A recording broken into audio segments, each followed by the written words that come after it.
Over on Netflix, we have a second and final series of fantasy drama, The Sandman. And here's a clip. It has begun.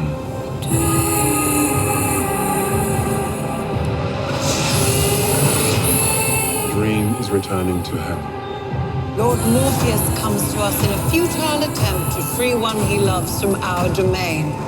Hell is anticipating his visit most avidly. Yes, so one of the slight drawbacks of our job, Hannah, isn't it, that the fact that we end up watching just episode 1 of so many things and just not having the time to get through the rest of them. And yes, I remember watching episode 1 of season 1 of The Sandman, which is based on the Neil Gaiman comic books, all about Morpheus, who sort of presides over the world of sleep and dreams. And it was superb. Basically, I mean, you definitely want to go and watch season 1 before you watch this, because you just won't have any idea what's going on. But at the beginning of season 1, he was kidnapped by this character accidentally sort of kidnapped by this character called the Magus, I think, played by Charles Dance, who lives in a big sort of stately pile.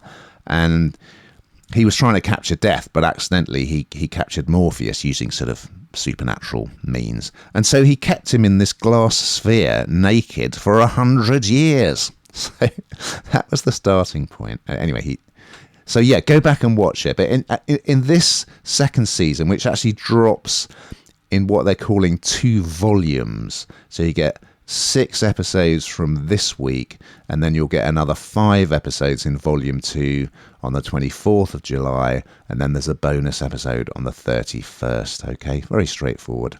So as we rejoin, and obviously I wasn't really up to speed because I hadn't watched the rest of the episodes, but it's great because I just think tonally it's really good, because there's a lot of stuff in it that could sound quite portentous and that kind of, fantasy world gobbledygook. And Tom Sturridge is terrific as Morpheus. He looks very goth-like. A bit the way that Elijah Wood just looked perfect to play Frodo Baggins. He really looks the part, and he manages to deliver this kind of gloomy, portentous dialogue really convincingly. He's great. It looks amazing. I think for many years it was thought that this is unfilmable. These comic books are unfilmable. But of course, with all the massive fantasy series we've had now, it is doable, and it looks amazing.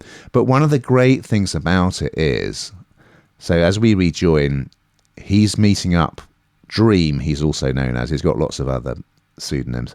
He's meeting his siblings. So they are, imagine this family: Death, played by Kirby Howell-Baptiste; Desire, who's hilarious, played by Mason Alexander Park; Despair, played by Donna Preston.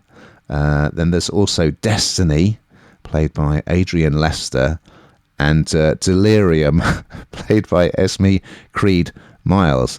There's also another sibling who's not joining them for this reunion, Destruction. And it's just so good because they are like typical bickering siblings. And every time there's quite a sort of formal, portentous sounding line, it's undercut by another line. It's like, oh, well, that's typical of Death to say that. It's so well done. And we also, in episode 1, we kind of get a bit of a backstory of a relationship that dreamed of, if you like, but didn't work out as he wished. So, there's so many great actors in this. You've got Gwendolyn Christie plays Lucifer, and then you've got all these fantasy characters. Like one of them is a crow, another one from the world of dreams is a guy his head is a pumpkin. It's fascinating. You've got Thor with his hammer. Douglas Booth is in it as a royal emissary. You've got the voice of Steve Coogan, who we mentioned a little bit earlier. I think it's really, really top quality. And if you like fantasy drama, and Neil Gaiman's got so many fans, hasn't he? I think they've really done it justice. It's excellent. What did you think, Hannah?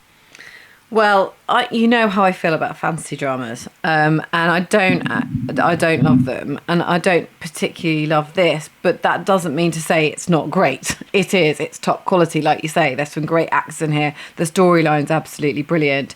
You know, if you're into your DC comics, this is obviously, you know, one for you. And I'm just not, but I can see the brilliance of it and the kind of the very dark side. As you say, a cheery family with all those names, aren't they? I mean, really, really cheery. Imagine conversation around the dinner table.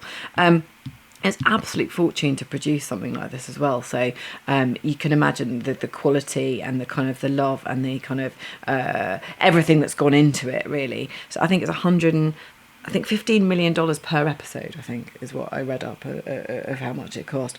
So it's a reason it's gone on so long. It's a reason why people are still talking about it. People will be upset because obviously I think this is the final season, isn't it, Ian? So, you know, this is it. Yeah, it's good, but if you're like me and you don't like this kind of genre, then it's probably not for you, but it's very well done.